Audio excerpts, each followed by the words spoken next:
Okay, awesome. Put this down here. So kind of formalizing a way with this case conceptualization, formalizing a way to move forward with them, right? So it's kind of, that's where you create your treatment plan and so on. So case conceptualization is the clinician's collective understanding of the client's problems as viewed from the particular theoretical orientation, as defined by the biological, psychological, and social context of the client. So you'll go through, when you get a new client, you'll go through the biopsychosocial um, questionnaire and questions, and you're kind of identifying what is the over issue, what's the underlying issue. We're always trying to find what the root is so that we can work on that with them. And ultimately, you create a treatment plan. So a strong case conceptualization is guided by the utilization of theoretical orientation that provides a framework for the clinician from which to condense and synthesize multiple pieces of information. So we're just taking all the information that we're gathering in that biopsychosocial um, questions that we ask them and bring it all into what is the most important information that we gathered from them, and then we create that treatment plan. What are we doing moving forward? Because you can have a client come in every week and you just talk talk therapy, but where's that going to get you in 6 weeks?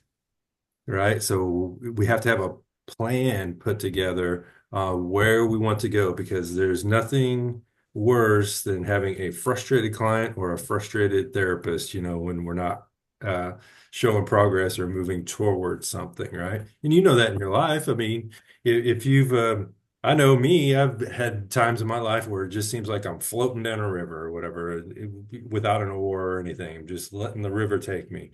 So you can do that in counseling, but then where is that going to take you? What good is it doing for us, right? This narrative aims to identify not only the precipitating causes of the client's problems, but also the forces at work, what's causing these issues, and then both internal and external to the client. Is there anxiety within me, or is there family issues that are creating um, this anxiety or whatever? And then how do we fix or address those issues? Okay.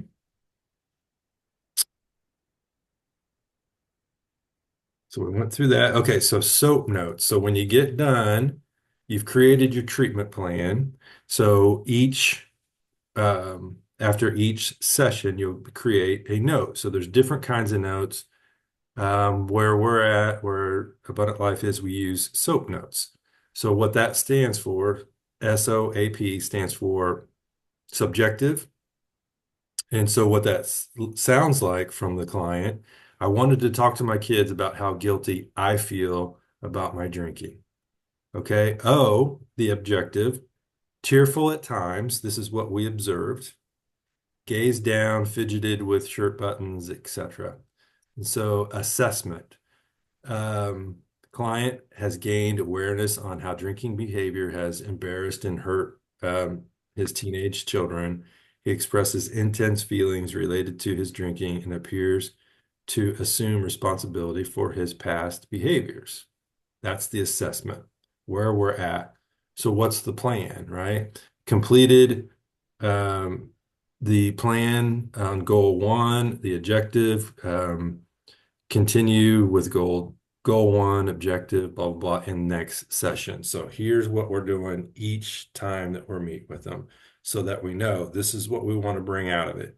Doesn't mean you have to stay on that all the time, because some other issues will come up that may take precedence, and that may bring up a different issue that you can address. And then maybe you want to include that in your treatment plan if it's significant enough, or not, right? Okay. So observations when they come in, uh, their demographic, who are they, right? How client appears and behaves in session. So And this is in each session. So when they come in, I won't even note this in there. They came in dressed appropriately for the season, hair,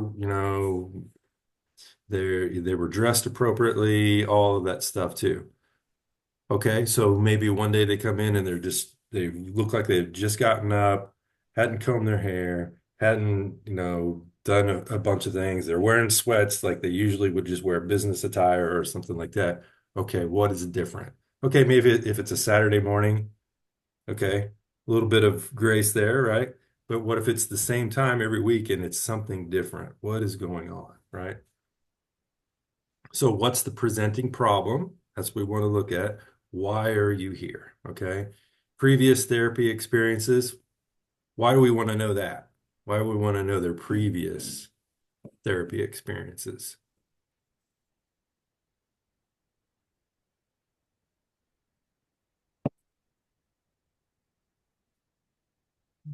Anybody?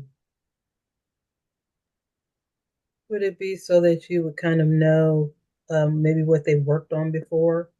So you're not like kind of overlapping with what they've already worked through or whatever.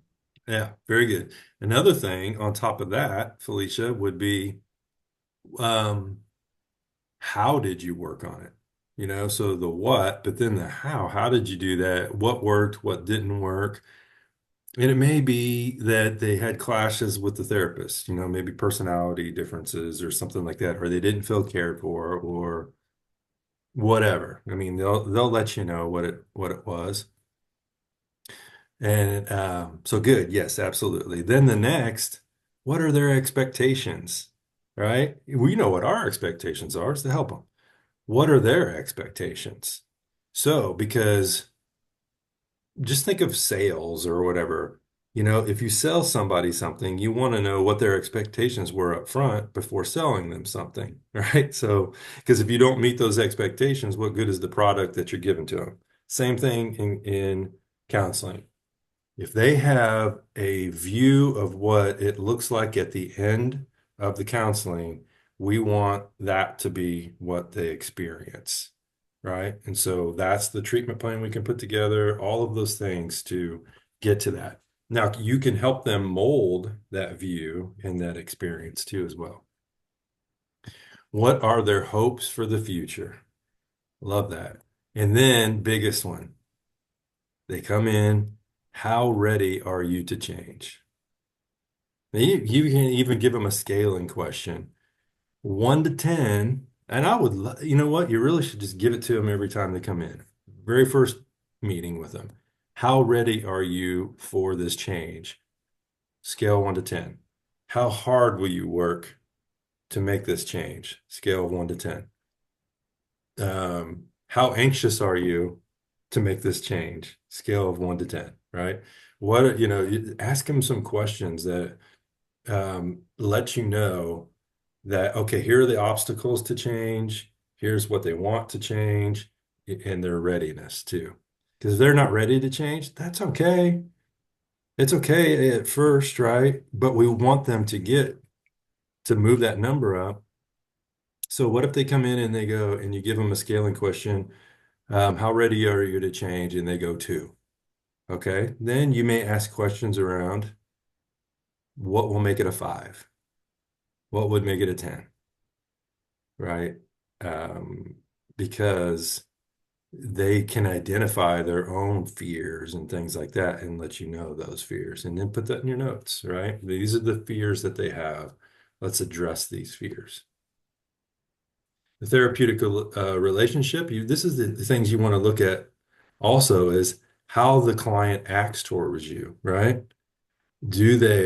Are they open? Are they genuine? Are they all those things that you are to them? Are they those things back to you? Do you feel like they're hiding something from you? Do you feel like they're avoidant? What do you feel is going on as an obstacle, uh, preventing change? Then you want to know how you feel about the client, right? That's kind of the countertransference part of like, how do I feel about this? Maybe they make me feel uh, anxious because they're like my brother or something, or they're like my mother or whatever. What is in place that may prevent you from being at 100%? Your role and your client's role in the relationship. What is that? Okay. Initial conceptualization of the origins of the client suffering, right? Look for issues in their relationships with their parents. Guess what? You're going to do a genogram to find this stuff, right? Or you're going to do an attachment assessment. You're going to do something that uncovers things from the past, right? Think about the client's upbringing and to what extent they felt accepted. That goes right back to attachment, right? How well how safe did I feel growing up? How safe did I feel on being me and um, having my emotions out there and being accepted, right? Estimate how far their actual self is from their ideal self. How if we have to put a narrative together of what their ideal person is that they want to be when they grow up, I always say grow up or whatever, because it's something in the future. Um, how far are we from where they actually are right now to being where they want to be? Think about how much they have had to distort or deny reality to survive. What what lies did they have to tell themselves to be okay? Right? I say lies. What information did they have to give to themselves to maybe overcome or dismiss whatever it is, right? However they take that information and what they did with it. We're finding those things out. Okay, and so in here you can look at, an example of a progress note in here too. So here, client description, manner of dress, physical appearance, blah, blah, blah. So subjective complaint, presenting problems or issues from the client's points of view, what the client says about the causes, duration, seriousness, and so on. Objective finding, it's the client's observation of this. So first was, what do they say about it? Second is, what do you say about it? Right? What did you observe and all that? And then what's your assessment? The counselor's view of the client beyond what the client said and did. What's your assessment? And that could even include, man, they are so close to a breakthrough, or they are so far away. We have to do digging, we have to do EMDR, we have to do all of these things to get to this spot before we can even make the change, get the change that they want to see. And then plans for the next session. So what are your plans for the client? Not for you, but for them. Okay. What are your short, long-term goals and so on? Um, if you're working under an insurance panel and stuff like that, they'll go, hey, under this issue, whatever you diagnose them with, it's kind of like going to an auto mechanic. An auto mechanic says, if you have to change your transmission, I know it's going to take this long. The book here says it's going to take this long for that to happen. And that's what you pay, that dollar amount. If they get it done quicker, it's the more money they make. If it takes them longer, it's the less money they make, right? So insurance companies are kind of along the same lines, but with physical, right, or mental, saying, well, if they have anxiety because of this, it should take this long, using CBT or whatever. Okay. Um, so thank God, at Abundant Life and stuff, we don't have to adhere to anything like that. And it's affordable and all that good stuff. So anyway, so what's the treatment plan all about? Think about how you can be fully present with the client, and then what can you do to provide facilitative conditions to create change? Okay. Um, with this treatment plan, you accept the client as they are. You set the stage so clients can begin to accept themselves. in any given situation and help clients have a corrective relational experience. Yeah. So when they are creating change within themselves, it's scary for them, right? So how do we create an environment of growth for them that is safe? Basically, that's what we're doing. Creating an environment of change and growth and all of those things that where they can feel safe with you or the world that they live in. Okay. So here's a treatment plan example. Um, Treatment plan goals and objectives. Okay, so abuse, neglect. So the goal is generally when I do have goals, I want to do up to three goals, one, two, or three.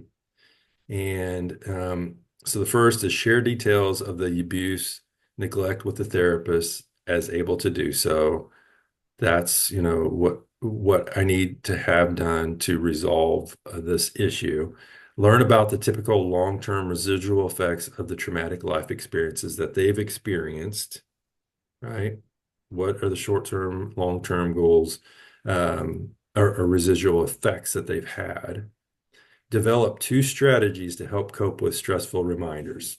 So you don't, this is just an example. You don't have to do two strategies or whatever. This is an example of a treatment plan, but you can do those two things. So here's my strategy. I'm going to do this, this, and this, right? Um, or what if there's alcohol, drugs, and other addictions? A goal might be to be free of drug and alcohol use and abuse.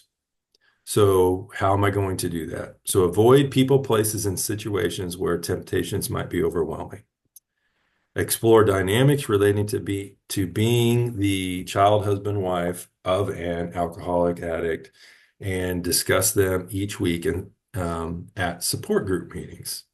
Things like that. Learn five triggers in alcohol and drug use, so on. And then, here's some more. Adoption, foster care placement, anger. If you have anger, here's some goals. Increase in practice ability to manage this anger. And then here's how I'm going to do that. So that's what you're going to do with the treatment plan is put those together so that you have something that you're going to do each week. And then your session notes should reflect this is what happened today, and this is how it is associated with the treatment plan that I created for the client. So those are always working together, and it's a moving target, right? Yeah, sometimes. The beauty of it would be get in there, you do your thing with them, and you're done in however long. But that's not always that because a lot of different things are uncovered during this time that has to be addressed. Go back to the auto mechanic. Maybe he's doing transmission, and they go, "Oh wow, okay, I'm changing this transmission." But all of something happens in a different part of the car that's affecting me changing the transmission. So I have to fix that and do all of those things, before I can do this part of it. Okay. And that may happen, and that's just part of your treatment plan. Okay. Choosing goals and intentions to facilitate exploration. So agreeing on the goals together. A lot of times people, if you create a treatment plan, you should go over it with them and they can sign it, right? They don't have to, but having it sign it, so, just acknowledges that they've seen everything that's in it and they're agreeing to moving forward what the treatment plan should be. So agreeing on goals, establishing that relationship, that therapeutic relationship that is so important, facilitating explorations of the content, and then experiencing how are they experiencing the emotions of this change. So when you're implementing all of these strategies, that you've come up with, pay attention to how the client reacts to those. This is going to be so telling. And I tell you guys, when I'm working with couples, um, I ask one person one thing, I watch the other person to see how they react to how this person answers. It's going to give you a lot of information on their relationship. Okay. So, same thing with individuals. When they're in front of me, if I ask a question, I want to know how they're responding to all of these things because you're going to see the obstacles come up, you know, what their fears are and stuff. They're going to do this in a nonverbal way most of the time. And then you can use what? Immediacy to say, hey, I see when I asked this question about something about your anxiety, you got quiet or your legs started twitching or whatever it is, whatever you see in them, you can use that immediacy. And then they can say, yeah, gosh, whenever we talk about this, it creates it's a trigger for me for some reason or whatever. So just always go with some things. I call them handles. Whatever you give to, and they give you back a handle of something, go with that and keep exploring it until because there may be gold in that they may not even know about is an obstacle for you. So when a client is exploring productively, the helper fades into the background as much as possible, right? When they start exploring, as long as it's productive, we don't want them rambling, right? We want them exploring and thinking and processing and things like that too. We don't want them avoiding and rambling and things like that because that is um, avoiding. Okay. The intervention should facilitate rather than intrude upon the process that you use. The interventions that you use should facilitate change. Um, then just what we talked about a second ago, talk about their reactions. Check in with the client. How are you doing with this? I love scaling questions, 1 to 10. I love it in the effect of, okay, wow, before we started this session, you were at a 7, now you're at a 5. What's the difference? What happened in that? Well, I'm at a 5 now because some triggers happened. Okay, let's explore that. So there's gold in being curious. Just remember that. How about overly talkative clients? What do we do with them? Well, to me, we want to look for what is this? You can have people, you know people that are maybe overly talkative about things. Um, but I want to know, okay, what is in that? So a lot of times it is they're avoiding something. And that's what they've learned is if I just keep talking about something, I can avoid forever. We never get to the subject, right? So I want to understand why, okay? Often talkativeness is a defense in an attempt to keep others at a distance. If I just keep talking, then we won't probe about the hard things. And I can say I'm in counseling, you know, and then, then that could be another excuse because I'm in counseling. But if nothing's ever happening in it, what good is it? Right? So helpers should cautiously intervene and interrupt as they are talking, right? And you can do it in a way that's productive, right? Overly quiet clients. I don't know which one's better, talkative or overly quiet, right? To me, when I have a kid that's in between 5 and 15, that's the quietness, right? So anyway, overly quiet clients. Helpers should assess why the client is being so quiet. Maybe they're always this way. Maybe they are internal processors. Maybe there's could be a lot of reasons. We need to figure that out. Um, Adjust to client's pace. Very important, right? So if you have a client that is coming in and they're talking kind of slow and deliberate, you want to mirror that. not in a way that is where they feel mocked or anything like that, of course, but you want to, what you're mirroring is the speed of what's going on so that they feel comfortable.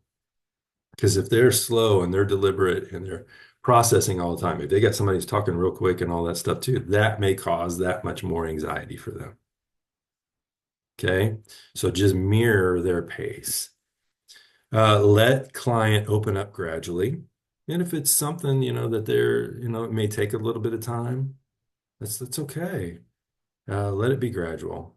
Don't rush to fill the silence. Silence is your friend, okay? Silence is your friend. Remember that. Don't rush to fill that silence. And we've talked about this before. Why do we fill the silence? Well, it's a lot of times is we feel we're rescuing them, even just subconsciously. We're rescuing them from the pain that they're feeling. But letting them sit in some things is productive. So how do we respond to clients' questions as they bring them up? So we listen respectively to the question, and we do what? We promote curiosity about that question. Keep asking questions. Answer the question sufficiently to keep the client engaged.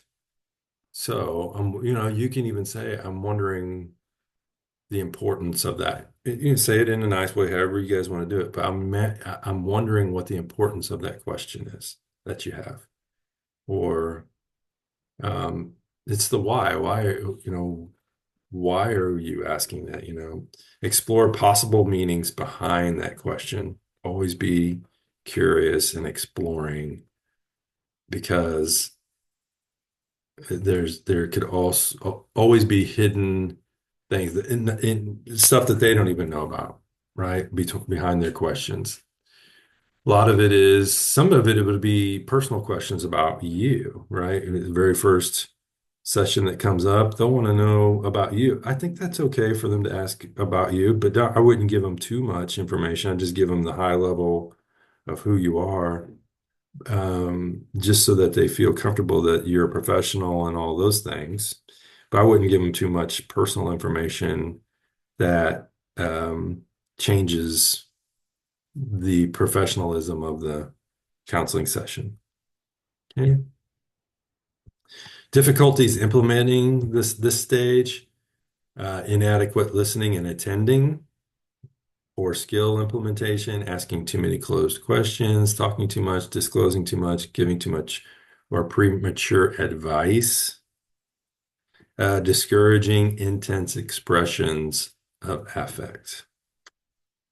So all of these things can squelch. So just need to pay attention to what we're doing, keep the pace, mirroring their pace. So don't overly talk. So I think it's like if you have somebody in there and they don't talk too much, it's probably we start talking more, especially if we're extroverts or whatever. If you have an introvert in front of you, extroverts always take over the conversations. We gotta reel that in, make them the extrovert, right? Um, so more difficulties circling rather than exploring. So if we just keep going around in a circle and we're not getting anywhere in our exploration, um, that becomes tedious and all that too. Failing to attend to culture, trying to be a buddy instead of a helper, trying to be a buddy instead of a helper, having intense negative reactions to the clients. Wouldn't that be something? Having intense and negative reactions to them. Nothing would shut down helping more than that, right? Disassociating and panicking, feeling discouraged about your ability as a helper. So here's my thing is when you guys get started having your very first ones, and maybe even Jolene can talk to some of this, but feeling that you're going to feel discouraged, and that's okay. Here's what I say to everybody that comes through, and when we do our supervision together, you're going to hear the same thing, is somebody comes in and they go, I feel like I'm not doing well with this person, all that. I go, or as a counselor, and I go, I'll ask, how many hours have you done? How many sessions have you done? And they go, I've done 20. And I go, okay, now you need 9,980 more, right? To feel comfortable and be an expert at it. Okay. Give yourself grace, all of those things, because you're just learning at this. Okay. This is a whole different world for you. How long? Okay. Let me ask you this. And you probably won't remember this, but that's okay. Maybe think of another baby or something. How long did it take you to speak in full sentences and all of that as a baby? Or if you know to another baby, how long did it take that baby to start speaking in full sentences? It takes a little bit. They have to grasp, they have all of this. This is a whole new language for you. So give yourself some grace. It's all okay. And we're going to get through this together, and you guys are going to be awesome. Okay, coping strategies. This is coping for you as you are becoming a counselor. So self-reflection. What is this doing to me inside? What anxiety is coming up? Why is this anxiety coming up? Things like that. Okay. Um, so that's self-reflection, but I'll also would add self-awareness into that. Okay. Watch videos of your sessions. It says to transcribe them. Yeah, okay. You can. When I was in class, we had to do two transcriptions, and one was like an hour long. It took, of this transcription, it took us forever to transcribe it. But you learn about what you're saying in there, and you're dissecting it, going, man, I could have said this, I should have said this, things like that too. So, but watch videos of your sessions. Watch how you react to people, or watch how you ask questions.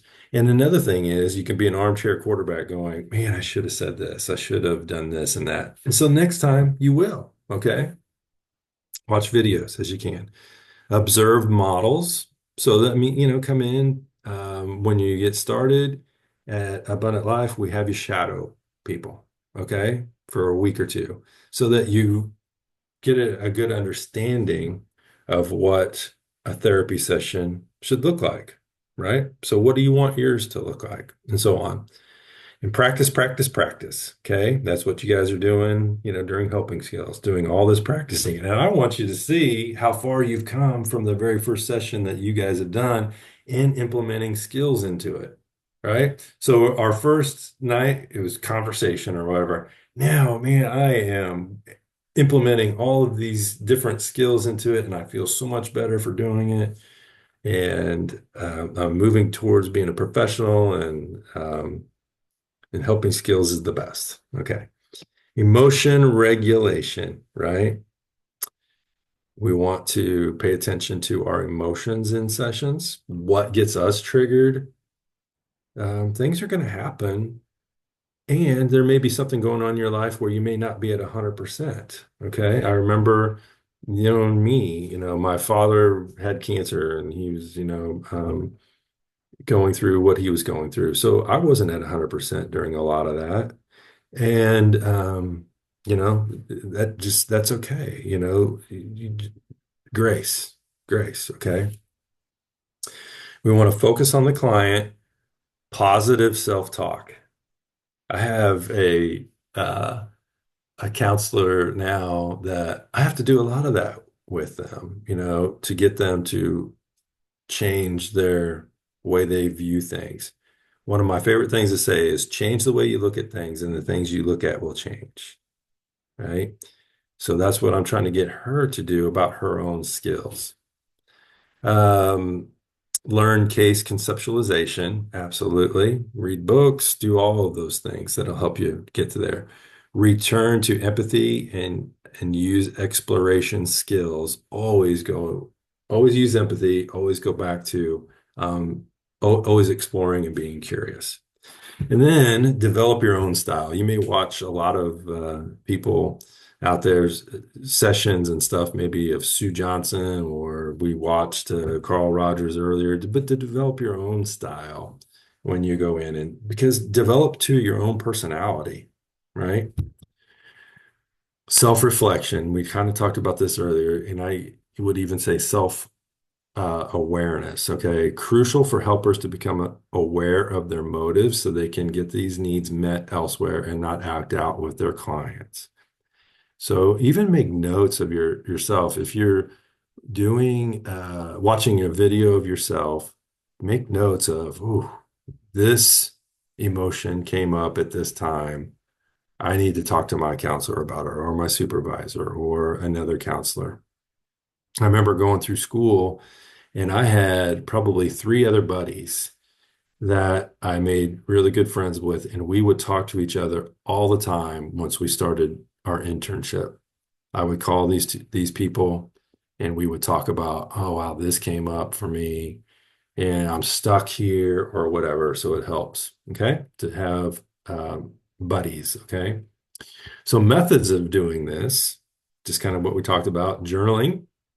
After every session, you can make a journal of yourself. How am I doing? What can I do differently? All of those things. I don't want to say better. What can I just do differently? Okay. Personal therapy, absolutely. And then supervision, um, of course. Okay. So we talked about watching your videos. I like this at the bottom. It says transcribing helps you to slow down. So slow down your process. Slow down your thinking. Slow down, um, helping you to even regulate in a different way. To self-regulate your emotions, things like that. So you can ask those questions. What was I feeling at the moment about the client? And what do I think the client was feeling about me at this moment? So I want you to get guys to get that out, right? Get out how you think that the client's thinking about you. That's really not important, but it's important to us on the inside, as people pleasers, as so on. You know what I mean? I'm a huge people pleaser, so I know it's like, gosh, what's the client? I want them to like me and all that. You know what? The way I really look at it is I want them to get better before liking me, those type of things. It even gets to the point where I don't care if you like me or not, we want to get you better. It can even be to that point. But building, that therapeutic alliance helps you guys connect in a way. Okay, observe models helps the skills come alive. So watch videos of people. Um, there's some good stuff out on YouTube and there's some bad stuff. So find people out there on YouTube that you can trust. Um, if you're watching skills and things like that too. I think I gave you some the other thing that you got to be careful about on YouTube is people get money hungry, so they change their way that they put videos out there. There was one guy out there and he would do such a good job on addressing things in the DSM and going through it. And now you look at him, he's going through and assessing murder trials and things like that too, because he's getting more clicks and he makes more money that way. So he's kind of gone away from the teaching aspect and made it more TMZ type.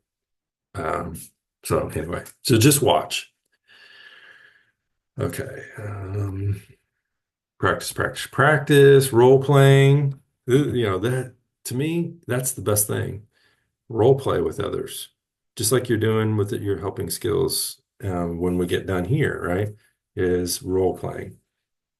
Imagine yourself using these appropriate attending skills that you've learned.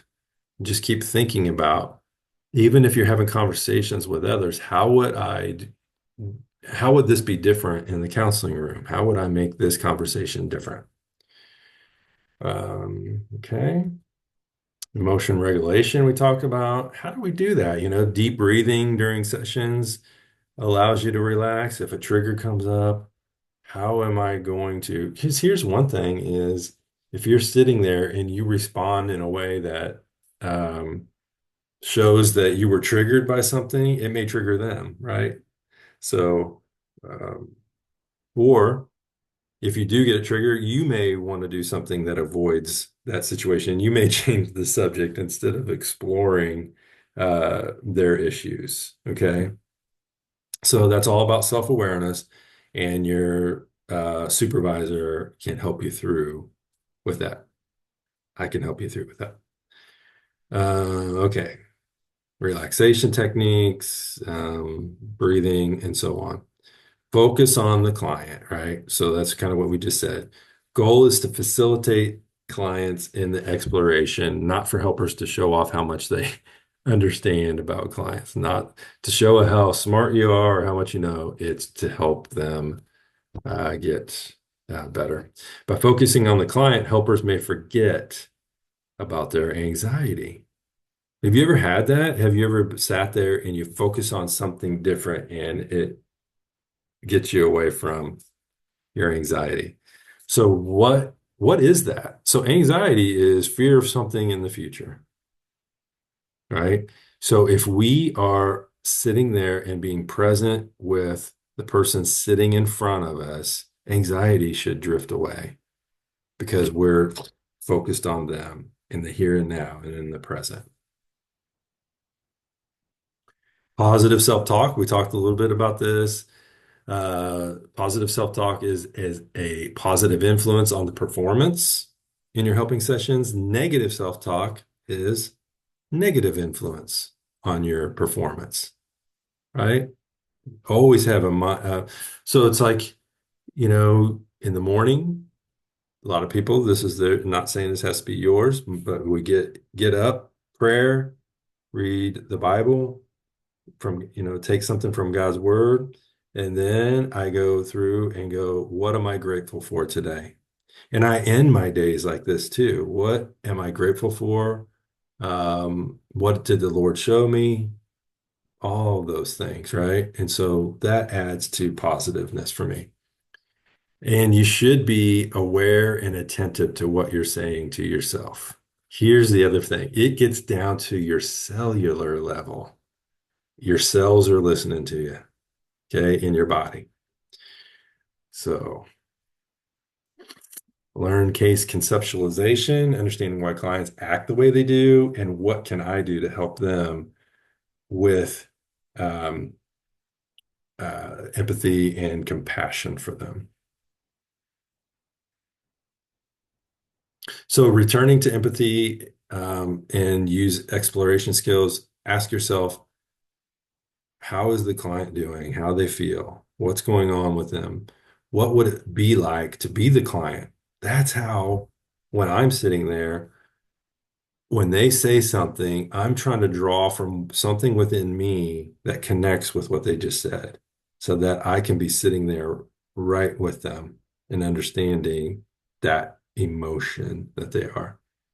So when you're lost, overwhelmed, or discouraged during the session, refocus your energy, maybe ask questions or whatever, use emotional regulation strategies that you have, breathing, focusing, all of those things. Center yourself and imagine what the client is feeling. So there's no right or wrong way to implement your exploration stage, develop your own style, modify your skills to you, right? Make them personal, make them who you are. You don't have to use everything, but what works best for you. And then grow in that. So get, what is important to you, what makes you feel comfortable and all that, and use it. And then every once in a while, add something new into it. Read a book, add something into it. A lot of times, if I'm working with a couple, I'm using EFT or whatever and using all of their stages and all that. But another thing I do is like, okay, what would somebody who's using Gottman do in this? And then I read, about Gottman and stuff like that. There's a good book out there called 7 principles for making marriage work. So what skills can I add into that? So you just keep adding to your tool belt all the time. Practice a lot. We say that a lot, don't we? Practice, practice, practice. Modify your style to fit the needs of the individual client. So tell me, what do you think that means? What does modifying your style to fit the needs of that client that's sitting in front of you? I think to me it's so I see different, you know, demographic now, but like I have a client that I'm using CBT. So I'm watching on YouTube about CBT. Um, I use Genogram in at least three of my clients because they're young adults and they're trying to understand themselves and Hmm. their identities. So Genogram, and so read a lot of Genogram. I was telling Doug today, I'm like, I love using it to my client, but not to me. Like our assignment, I'm like, I'm gonna wait on that. Hmm. Um, and then I read. Um, I like the narrative therapy.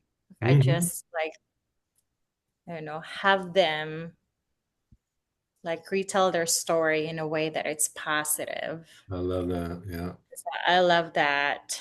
But like every client, I have like my modalities and theories that I'm using, but also I'm like reading.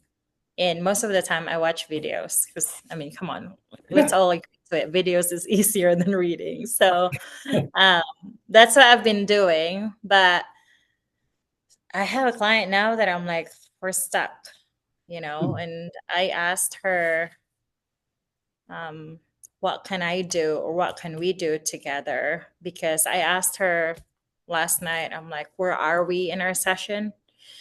And I want her to tell me that we both stuck because I felt like I'm stuck. Hmm. And then she kind of like ignored that question. So I kind of like move on a little bit. But then towards the end, she said something about, yeah, I think we're in circles right now. And Yeah. I'm like, I've been waiting for you to say that this entire time. So we went back to our goal. And then she said, well, she agreed that she brought so much in the situation. So now I'm like, all right, let's go back to the goal why you're here. So Right. that's where we were last night. So I don't know. Her and I were kind of just like, next session, let's talk about what we're gonna do. Because I'm like, yeah, we're stuck. Basically, we're stuck. We can't move past. We can't. So So let me ask you this. Why do you think she avoided that question up front? it's funny that you asked that because I asked her that we should do attachment style. Hmm. And she said, and I know she's avoidant because she's been avoiding all these things. And she said, well, because she has a daughter and her daughter sees me too. So Hmm. we're, it's like a mother and daughter. But I talked to her for like 10, 15 minutes, and then her daughter or both of them together, depends on what the night looks like for them. But I've been asking her to do attachment style, and she said she will do it next Monday. I said, Okay. okay, we're gonna do that, so then we'll know what we are working on. Good. Yeah. Excellent. We're That's awesome. stuck. We are stuck. Well, but the thing is like you said, we have a treatment plan and we have goals. So if I'm stuck, I can always go back to these goals of where we want to go. It's okay to be stuck. And the other part, I think, I was asking that question is, and maybe why she didn't answer it up front is didn't want to hurt your alliance together. And Hmm. but I think you just taught her is like just be honest. Yeah. Tell me, if you feel you're stuck, tell me you're stuck. All of those things, right? Yeah, they were like, she told me like their goal is to do time management, bedtime and morning routine. And then that's progressing. So her and I agree that that's progressing, but then she's bringing in more information. And as she's bringing more information and her daughter, I'm like, I feel like we're in circles of you just want self-care and you just want this. And she's complaining all these things that she can't find a babysitter, although her daughter's 10. And I'm like, okay, I've been telling you this, that this is what we should be doing. But then every Monday we are talking about how you can't have time for yourself. So I finally asked her last night, I'm like, how do you feel about all these things? And I did not want to say it because I'm like, I don't want to tell you that we're stuck here, but like we're really stuck. And then finally she said, oh, we're in circles. I said, good. I'm glad that you said that because we're really in circles right Absolutely. now. But yeah.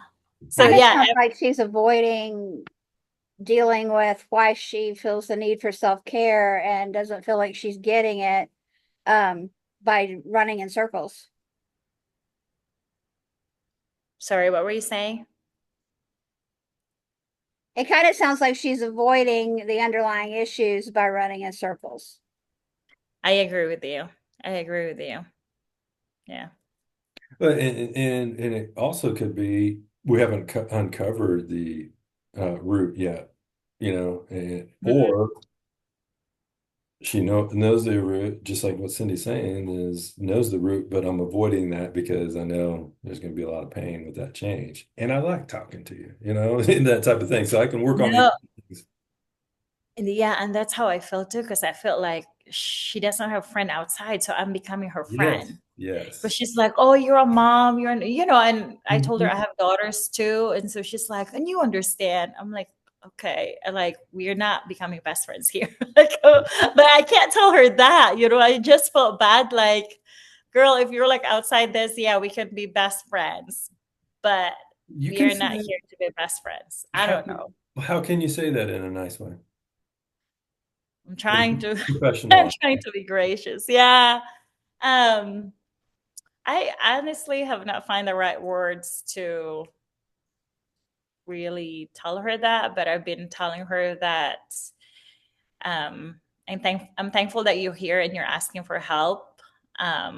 Because I agree with you as a mom, it's hard. Mm-hmm. So kind of like saying those things, but yeah, Mm-hmm. every Monday she just like, I'm so stuck. Not stuck, but she said she just wants self-care. And literally every Monday, that's what I've been talking about. I don't know if you can read that note, like, okay, this is it. This is it. I'm like, goodness, we are like talking in circles here. Like, I can't deal with you right now. I don't know if it helps, but I once told my counselor in a different life we would have been BFFs. Yeah. Well, I don't want to tell her that because she's literally like telling me, I'm looking forward to see you every Monday because this is my only time to like talk to someone that I trust, which I'm glad that she trusts me. But also I could see her, I could really tell that she want to be like friends, Well, here's what a way that you can address it is like, so you can ask questions along those lines going, well, how's it feel? Like, I hear you saying that I'm the only person you can talk to, and that's kind of what a friend would be for. So how's it feel to come here knowing that I'm just only going to give you give you Okay. view from a professional lens, Okay. and we aren't leaving here as best friends. How does that feel to you? See what I'm Yeah, saying? and I asked her, I'm like, how often do you see your friends? How Yeah. often do you like, Mm-hmm. because she said she used to serve in a church, and how often do you do that? Like, I'm asking her all this, like, her social life. And she's like, well, the last time I hired a babysitter was like a year ago. And I'm like, you need to get out. You need to like have fun sometimes. And trying to encourage her that. And yeah. Yeah, I was gonna say it's that might be a goal since Mm-hmm. that's something she seems to be lacking. You could possibly, okay, Absolutely. we're gonna go out and do this and meet these people as a goal, to start, maybe I don't know where her social life is, but doesn't sound like she has a lot. So making that a part of her goal is to connect with people. That's good. Yeah, and we also started like, what do you like to do at home? Because her daughter is 10 and her daughter's really needy and she's like a single mom and all this thing. She's like, I just want an hour for myself. I said, okay, um, you can take I'm like, what would you like to do if you're by yourself for an hour? And she's like, I would like to take a bath, like whatever. I said, do that and then light a candle, read a book, whatever. And so that was the assignment I gave her last week. But then she told me, she's like, I didn't do it because I ended up watching blah, blah, blah. I said, that's good. You're doing something for yourself. But then she doesn't think that that was enough. So I don't know. I really think she needs a friend, So but what it's you hard. can do, so do this in that range, not to get into a bunch of supervision at this point, but let's just look at that because it is you can do this from a helping way is um what was your intentionality going into this by watching that? Right? And so what you're trying to figure out is, did I watch this television show because I was avoiding something, or did I intentionally do it as self-care? See what I'm saying? Yeah. Yeah. What's my motive in doing that? Yeah. And I didn't ask her that way, but I told her, I'm like, that's good that you watch something by yourself. And Mhm. she doesn't think that that was self care. So I that's said, what oh, I'm saying. that's So that's what interesting. I'm saying right Yeah. there is she may be viewing it as no, it was bad. Mhm. I did a bad thing by watching this because I watched something that Yeah. was not good, not that it was inappropriate or anything like that, but it took me away from what I really should have been doing. So Yeah. I would say watch, the saying, "Oh, that was good," if Yeah. if the motive was there, then it was. Yeah. See what I'm saying? Yeah. Yeah. Yeah. I take note of that. Thank you. Yeah, no, so this is what you'll get in supervision and stuff like that is looking at things in a different way. That's good. No, I'm so glad you brought that up. That's awesome. Appreciate that. I always like these learning moments for everyone. So yeah, good job. Okay. Uh, so putting it all together, doesn't this feel good? Putting it all together. You guys have come to the spot of I've learned all of these things. So what's it look like? So we are gonna find out. Okay. Session management. Each helper, that's you, has a different style. So here's what I would say, develop a style that gets you done in 50 minutes. Use that 10 minutes as self-care for yourself, right? Between each client. I have some people that go up to an hour and then or go over. So use that 10 minutes. You're gonna need it. Promise you.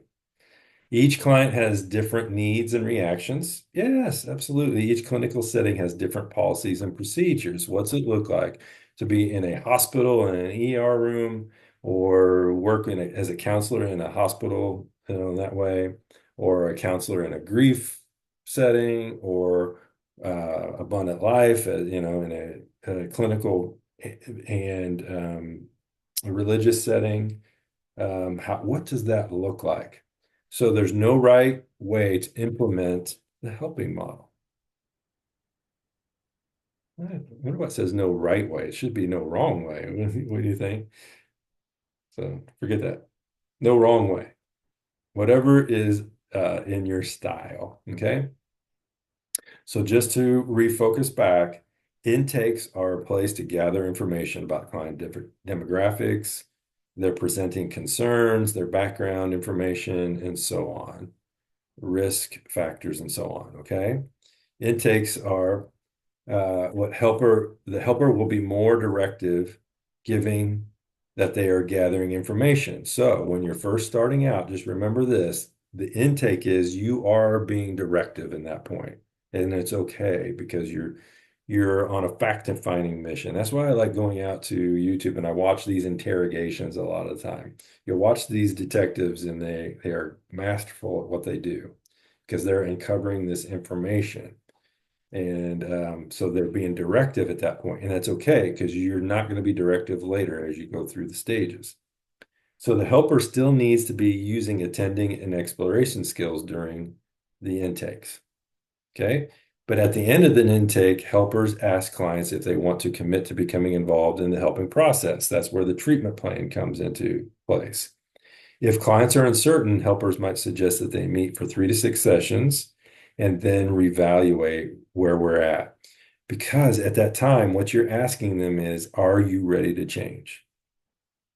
If I gather all this information and I put together a treatment plan and you sign off on it, are you ready to commit to making this change? Okay. And it's okay if they're not.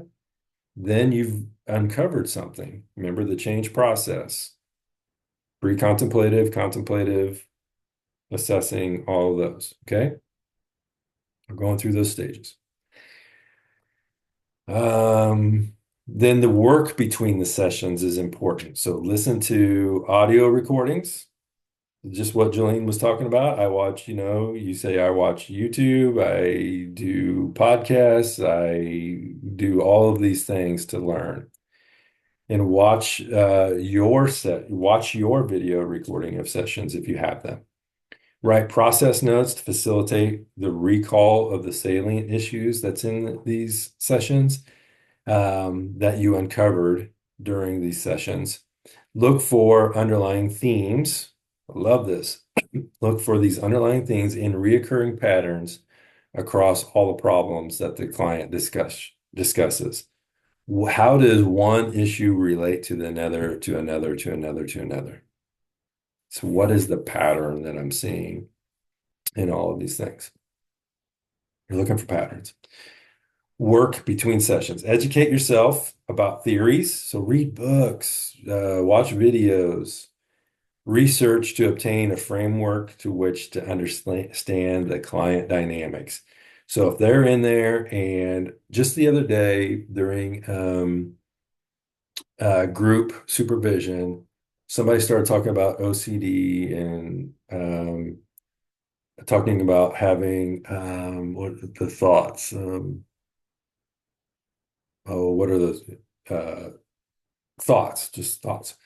And so I said, okay, here's a good book to go. And it's called Stop Obsessing, and it's a good book that talks about OCD and the thought patterns and all that. And so that's something that the person can go through, because really it goes into the neurological part of why we obsess about things too, as well. So it's a good book to read. So then I can take what I've learned from this book and apply it to my client situation. Read about the client's cultural and client's issues. So if you have somebody that's outside of your culture, read about their culture. What's it mean to be with somebody from a different culture, and what does their culture look like? What do they understand? Understand them better. Consult with your supervisor, of course. Absolutely. Your notes. What's the content that brought them in? What's the underlying content about unspoken meanings and what they've said and how they've acted and so on? What are the defenses? These are what I'm looking for all the time. Always looking for these things. What are the defense and barriers and obstructions that are keeping them from being who God made them to be? And their relationship with Christ. All of those things. What are the barriers? Client distortions, ways in which clients respond to you as they have to other significant persons in their lives. That's the transference part that we talked about. How are they responding to you is a picture of, in this small little laboratory that we've created, and it's a picture of the outside world. Countertransference, ways in which your emotional, attitudinal, or behavioral responses may have been stimulated by the process. Talk to other people and talk to me about it when we're doing supervision, things like that. And what's your personal assessment? How did you evaluate and come to the intervention that you're going to put in place? And what would you do differently? And why would you do it differently? Okay. Sessions after that. How do you begin the session? Develop a focus within the session. What's the working phase look like of helping for this client? Each client's going to be different. Then, how do we want to end the session? So, beginning the session. So, helpers might sit quietly and wait for the clients to talk about what is on their mind. There's this video series. It's called In Treatment. And so that's what the guy does, the people come in and sit down and he just waits for them to start. He doesn't ever say a word, or he may say what's on your mind or whatever. Or you could do it differently. You could be the type of person that comes in, okay, here's what we talked about last week, and then summarize what was in your notes and summarize that. This is what we talked about last week. Where would you like to begin? You can do that. That may be another way. Oh, well, there you go. That's the next one. Helpers may summarize what took place in the former session. Start by asking how the client felt about the previous session. I love that. Or simply ask what the client would like to talk about during. See, I already gave it to you before. Develop a focus for the sessions. Clear focus typically involves a specific incident or behavior. So focus on that behavior, thought, emotion, whatever it is. If they're having trouble with emotions, get an emotion wheel out. Have them name those emotions. Focus should not be too vague or too diffuse. Ask what is troubling the clients right now. What are you feeling right now? When we do that, because you have them in that situation and they are experiencing that emotion right at that point, and we want to capture it while we can. If it is not possible to get the client to focus, the lack of focus in itself becomes the important issue. Isn't that funny? So even if they're not focusing, that becomes the focus, right? So what is distracting you? I notice as I'm sitting here that you're distracted by something. I wonder what that might be. That might be a way to start it. And they'll let you know, generally. Okay, so next, what's the focus for the sessions? The helpers must respect the client's decisions about the focus for that session. If they come in and they go, hey, today I want to talk about X. And you just said, no, no, no, no, we're not going to talk about X because I didn't prepare for that. I prepared for this, right? No, they're going to dictate to a point. Now, if it varies off too much about what your treatment plan is with them and their goals and all that stuff too, it could be a one-off and that's okay. But if it varies too far off, I want to say, okay, we can talk about that, but we need to get back to this next session or whatever it is. Or what's the relevance to bringing this up? Because I want to know, are they avoiding something? Talking about something else, is that distracting from what they really want to talk about? Use a combination of skills to help clients focus. Although the focus stays on the problem, helpers also facilitate client exploration of how the concern is affected by and influence other parts of the client's past, present, and future. Excuse How me. did somebody say something? Yes. Oh, go. So, so what if your client comes in and says, "Hey, I want to talk about tennis balls today," and you're like, yeah, I don't." Mhm. And you were getting into something deep at one point, and everyone they want to come in and talk about. So you can't like redirect them to to the subject that you were talking, maybe the place that they were getting to the place where they're getting ready to kind of work and kind Yeah, of expose. So absolutely. So what I would do if they brought in something saying, "Hey, I want to talk about this," that's A, I want to know what the relevance is to their goals, okay, or B, maybe it is something that is like life changing or something like that that they want to just process through. That's okay okay, too, as long as they say, yes, I need to talk about that this week, and we will get back to all those other goals. I just want to make sure that it's not something that they're doing in avoidance of. Okay, okay. Yeah. Because one thing is maybe they're not ready to talk about that one thing. Okay, we can't keep avoiding forever. Right? Right. So I want to say that to them. I want to be clear and direct with them. Okay, I will do that, but we need to get back to this the next session. Makes sense. Yeah, good. Thank you for that question. That's good. The working phase, respond to issues that clients bring up in each session, of course. Cycle through exploration, insight, action with many problems to help the client begin to be able to do this process away from you. How do I get them to do this whole process and help themselves away from you? We don't want them being dependent upon you, of course. I had a person come in and they came in for a long time. And this is when I started my internship, and I'm like going, you know what? Every time that they're making a decision, they come in and talk about this decision. So they're doing this dependent upon me. And that was just my inexperience, right? And so my experience is, okay, now I'm looking at how do they do this away from me? So then I started treating the session like that. What do you think? What would you do? All of these things. So I kind of put it back on them more, as we should be doing all along. But that was just my inexperience at the time. So there are many phases of the work depending on the individual client. Could be many phases. They could get right to it, or it may take us going through many, many different things to get to what it is. And that's okay. Both are okay. During longer term therapy, in addition to clients to working on a client's presenting problems, there is often a focus on therapeutic relationship using immediacy skills. So immediacy is your friend. Always asking questions about how does this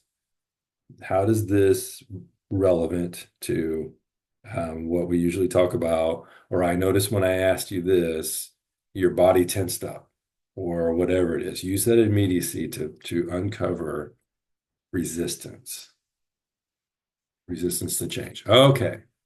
How do we end sessions, right? Helpers need to begin and end sessions on time to do what? Set clear boundaries. And we are modeling boundaries. Okay.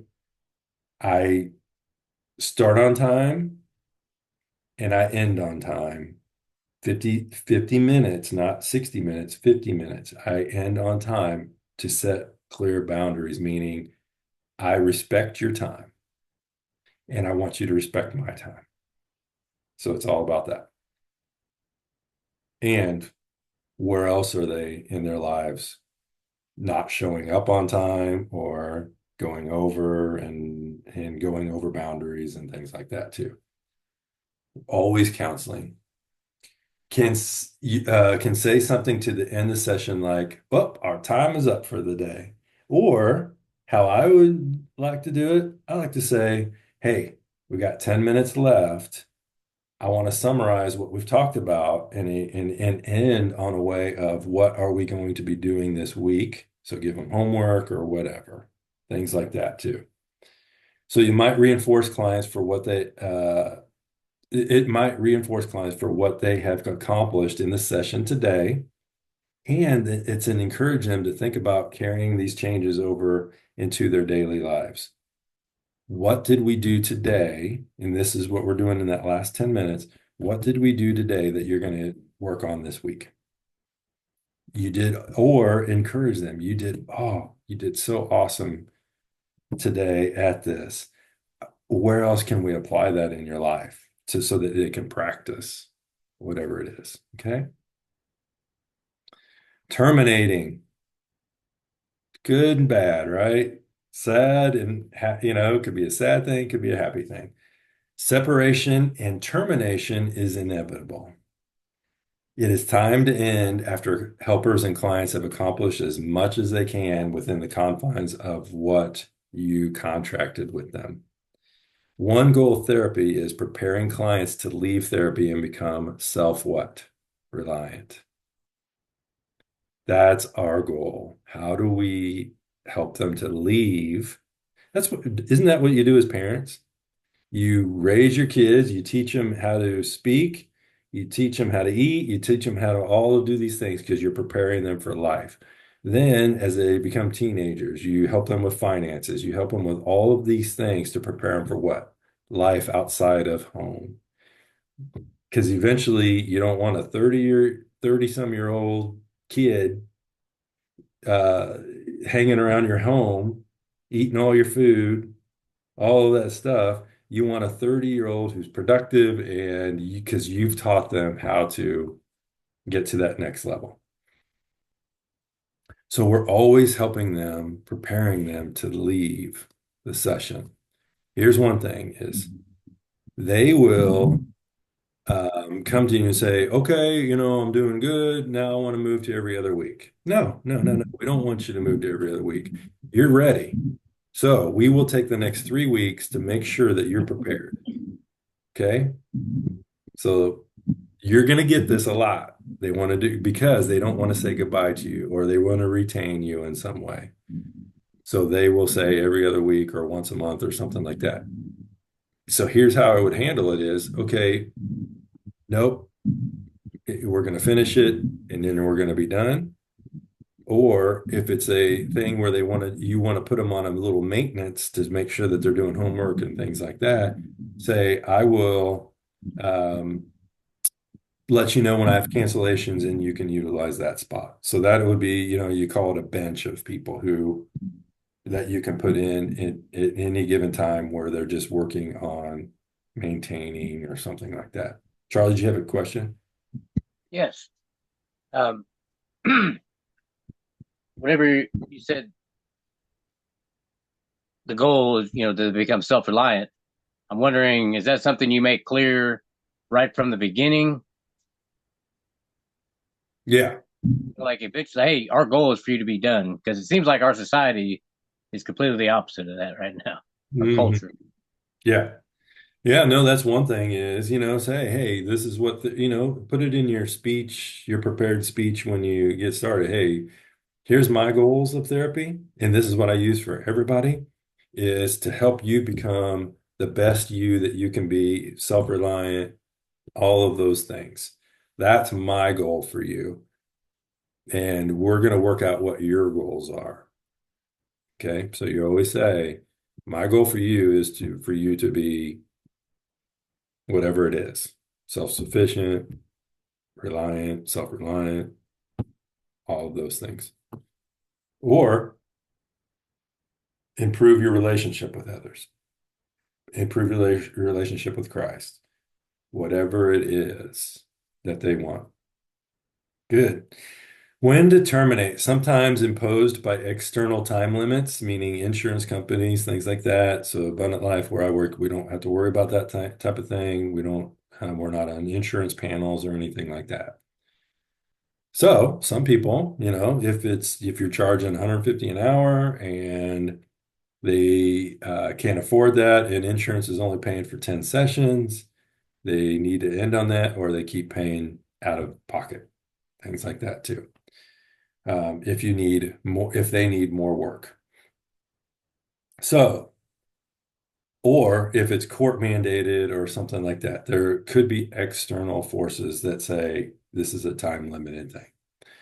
Or if it's open-ended, long-term therapy, helpers and clients ideally together decide when they are ready to end. That would be the ideal situation. Sometimes clients directly tell helpers they are ready to terminate. Love it. That's a beauty.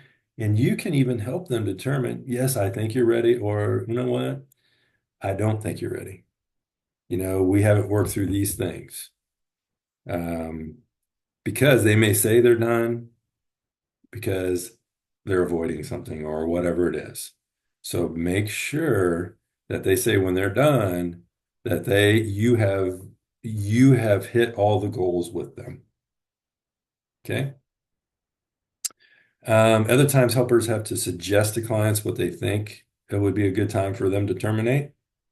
Hey, I think you're ready. You are doing good. You're ready to terminate. And that's a good thing too. They may come to you like at Abundant Life, it's $30, right? And that's a cheap price to pay for me to go and talk to somebody who I like talking to, you know? But if it's $200 an hour, yeah, you know what? They may terminate a little bit quicker, right? So it's all about the price tag sometimes. Crucial for helpers to have discussions with clients about what they are getting out of treatment and how they feel about continuing. What are you getting out of this?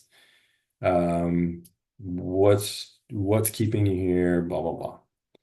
Clients can return to work with helpers later on. That's maybe one thing that you put out is give them goals for outside and then say, hey, let's reconvene in 2, 3 months. And that's another thing I do with people is like if I terminate them, I say, I want to do a checkup with you, a quarterly checkup. So just come in a quarter, 3 months from now, let's check up. And then every 3 months we do that. That's another good thing that you can do to help people maintain. How to terminate, be clear in the beginning about the length of treatment. Spend considerable time in planning and preparation. Challenging for both. It's challenging for both of you. Just remember that it is. It's challenging for you to end. Nobody likes goodbyes, if you're enjoying what you're doing. But there is also, we want to kick them out of the nest too, so that they can do what they've been taught. And then checkups. Do have checkups with them. Termination often brings up issues of loss for helpers and clients, for both of you, right? That's what supervisors are for. I'm experiencing this because we ended, blah, blah, blah. You probably won't always have, you'll get used to ending with clients. And don't get overly comfortable with that because what I'm saying is you may you may be on your 100th person and you're getting good at goodbyes and ending, but they're not, right? So you got to remember when they're coming into therapy, they may never have been to therapy before, and you've done it thousands of times. There's going to be that comfort level for both of you. So I want you to always remember there's a first time for them coming in. What's that experience? And remember always to think about that experience and not get too clinical too quick, right? Develop that therapeutic alliance. I can't stress that enough, how important that is. Some clients may experience intense sadness, but struggle with how to thank the helper and show appreciation. Some people may come in and you go, hey, this is the last meeting, and they go, later, right? Because they're not good at saying goodbye. And that's okay too, right? Just know that they've reached their goal with you and all of those good things. Some clients may be disappointed about still having unresolved problems. Yeah, that's okay. But you're giving them tools on how to work on it without you and outside of the sessions. Some clients quit prematurely to avoid what? To avoid thinking about termination. I say they may quit prematurely because the pain is getting too much of change rather than, remember what we said? The pain of not changing has to be greater than the pain of changing. If the changing becomes painful, they may quit prematurely and have unresolved what? Problems, issues, all those things. So here's how you can help them terminate. Looking back, reviewing what clients have learned and how they have changed. Clients may provide feedback and most and least helpful aspects of the therapy process. I love asking these questions. What was most beneficial to you? What did you like least? Doesn't mean that was bad when I say, what did you like least? It just means that, oh, this was the most painful thing to me. Then keep that in the back of your mind for the next people. Always be curious about how can I improve myself? How can I improve my sessions? All of those things too, because everybody's going to be different. If you take a personality type and you go, Oh, here comes another person. Wow, this person is a lot like that other. And I'm going to draw upon what I learned from the other people. Okay. Looking ahead, you always want them to be full of hope for the future, right? Discuss future plans. Could be future plans for them being alone or with you in 3 months, so on. Consider the need for additional therapy. So I'm going to check up on you in 3 months and we'll reevaluate where we're at and see if you need. But call me in the meantime if you do need anything. Review ongoing goals, say goodbye, share feelings about ending, and say your farewells. Um, so what will you guys feel like in stopping your work with your clients? Let's talk about that for a minute. What's it going to feel like for you to terminate? Even your guys' relationships together right now, when so we went through this so you guys can terminate tonight and work with each other. How will that feel doing that?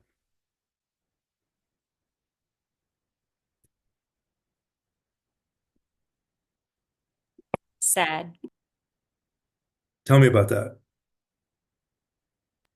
I mean, for this class, I felt like I got to know everybody, but sometimes not sometimes, but most times I look forward to a new class because I know that I'm going to see the same people in a way. You know, it's like a new challenge for us and a new learning opportunity. But most times I get sad, especially if I get like a good group of people in a class. I'm like, man, we're done. Yeah. But Well, when there's a class that I'm like, okay, I'm so glad that it's over. yeah. Well, let me ask you this. What, what's it going to feel like for you to graduate? Happy. Finally, it's over. Hopefully Absolutely. soon. That's what you got Yeah. here for, right? But there'd be a little bit of sadness of um I remember when I graduated, I made some really good friends in my school. Here's the thing. I probably only talk to two or three of them still. Which is maybe that might even be rare. There's a couple of, but and a lot of it is, and really a lot of it is only, it's not friendship, it's working relationship too. Although we're friends, it's still about, hey, I'm referring this person to you because I know you're going to take really good care of them. And it's a lot about that.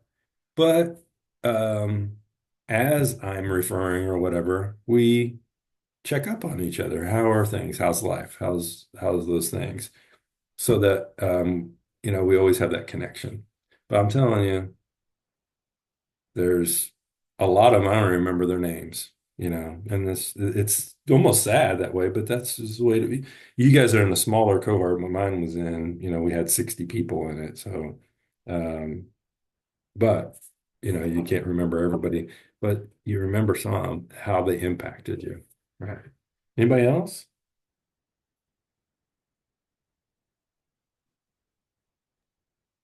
Um, I think there is a factor of that you get comfortable with that person because it's familiar. And then Yes. when you're saying goodbye to that person, you don't know who will be the next client and if you like it or not. And Yes. maybe you get that anxiety. It's like our class. Like I feel super comfortable now. I bonded with the ladies that we are doing practice, and it's Yeah. just super well, super nice. But like, okay, that class is finishing. Next one, how it's gonna be? So I think probably with clients you feel the same. Yeah, let me ask you this. So what you just talked about brought up a question. Um, what's it gonna feel like for you guys to have bonded with each other through this and maybe even told each other some more personal stuff that you wouldn't necessarily tell uh, in a class? And how's that gonna feel? So that's what I want you guys to talk about tonight is how because I don't want you guys leaving without closure. there's nothing like um putting your soul out there, and then this person's holding that soul, and then it ends just because the class ends.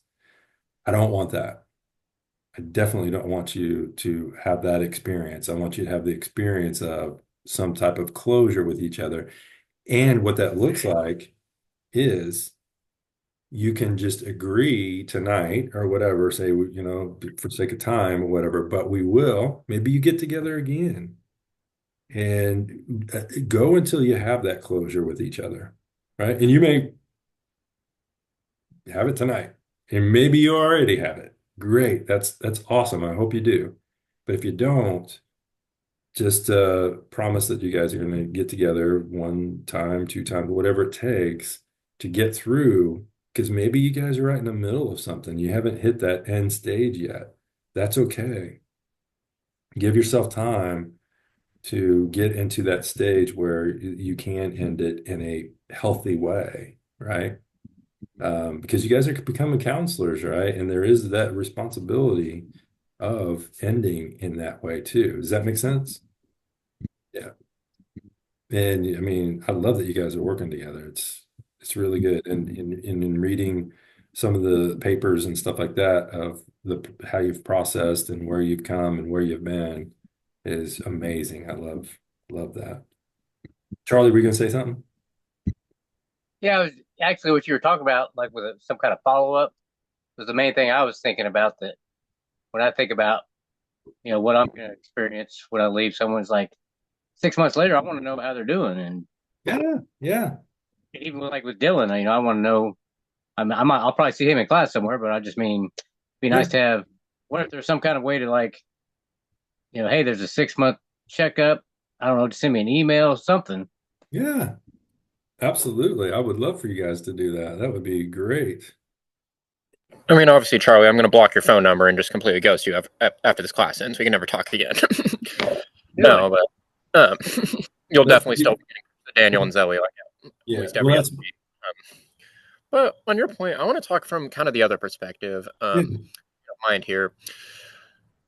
So, in this class, obviously, I imagine all of us are going to stay in touch. We're still going to have a lot of classes together, but in the counseling realm, it's a little bit different. Like Jaylene, you talked earlier, like your client, you can't treat her like she's a personal friend. Like it's not that you have anything against her. It's just at the end of the day, confidentiality exists and boundaries are there for a good reason. So I'm trying to think in a counseling relationship, like what a good balance is between, okay, I don't want to completely swear this person off. Like they like make them feel like they can never reach out again, but also like I'm not going to do check-ins like super consistently because then that just defeats the purpose of termination. It's kind of like the guy who graduates and still goes and visits his high school every other week. It's like at some point you got to move on. I don't know what your thoughts are on that. you mean checking up on people? I think it's whatever you guys decide as client counselor, right? And you may get to the point of I mean, yeah, and maybe even give them permission, like in 3 months, I'm going to check up, right? And I'm giving you permission to tell me everything's good. I never want to talk to you again. I'm giving you that permission, right? And that's a good thing. Um, or I'm giving you permission to also say, hey, you know what? This is going well. This is going well. Still need a tweak here. So you're almost setting up the expectations of what it's going to look like. Or you could even say to them, you know what? My policy is I don't call you, you call me when you need something. Maybe that's your policy. Whatever your policy is, you want to use that. And maybe it's different for people. Maybe there's people, but you want to gauge, um, is my contacting them going to assist them in getting better in ways, or is it going to make them more reliant on me? So you Yeah, guys will be able to gauge all that. yeah, Yeah. Does that help? Yeah. yes. Yeah, good. Any other questions or thoughts?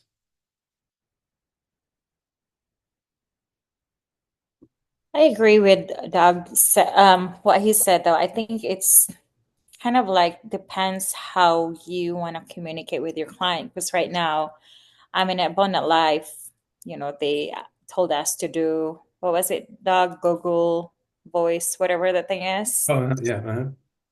And I don't want to set it up, so I'm open to my phone number to my client. But also, I think my client knows that as long as, I mean, we only communicate with scheduling, you know.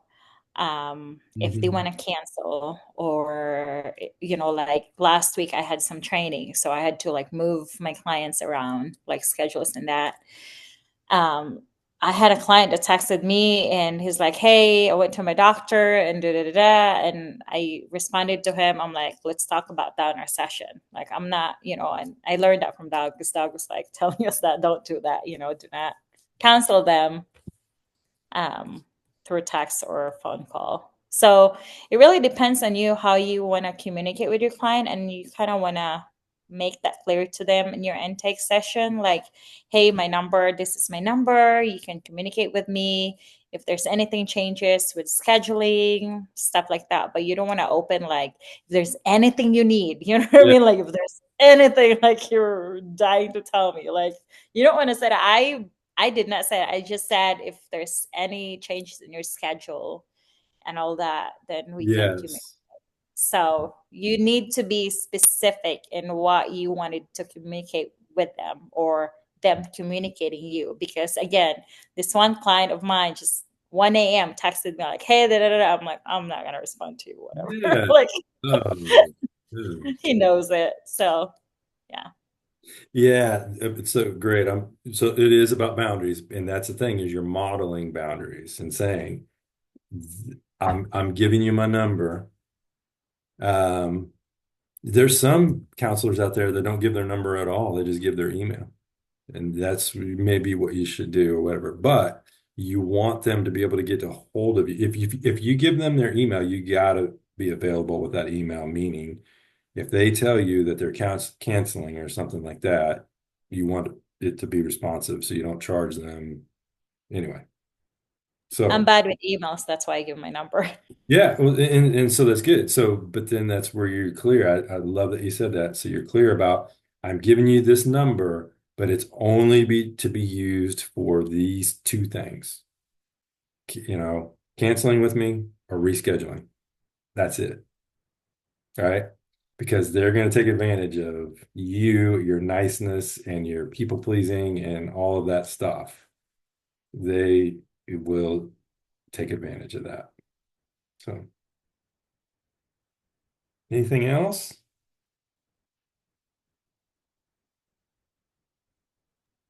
I have something. It has something to do with the subject. I have not had a chance to pull all of my notes off, all of the notes that you have up.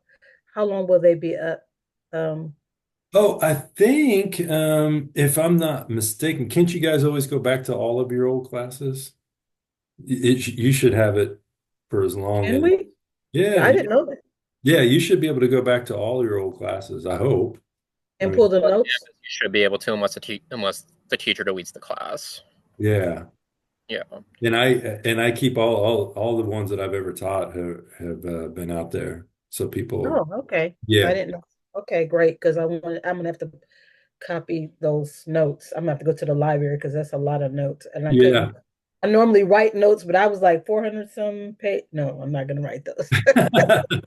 Oh, no, no, no. Yeah, absolutely. No. Here's the next thing is for all y'all that are in the next class, the assessments class, which is appraisal of whatever. Um, wait till you see all the information in that one. Woo! It makes my head hurt just looking at it. So What anyway, class? assessments or appraisal, I think it's called. Oh, the appraisal of individuals. Yeah, Jaylene, I think you and I took that one around this time last year. Yes, we did. Yeah. I didn't mind that class too much. Oh, thank you. It's Appreciate it. Dylan. Wow. Wow. Well, that's good. No, it is. Hey, as painful as it is for you guys to take it, it's teaching. It's hard too. So, but it's very necessary, and we'll make it fun. I promise you. It is very. It'll be good. It'll be good. So, all right. Anything else? I really appreciate y'all. And I just love how you guys have grown through this and all the changes you've made. And anyway, it's awesome. So let's do this tonight. It's all about closure if you can. If not, that's okay too. Just agree that, you'll get that in some way, form or fashion in the future. So don't leave each other hanging or anything like that.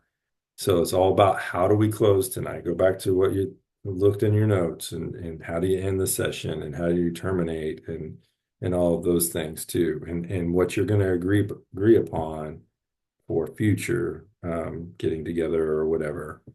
So sound good?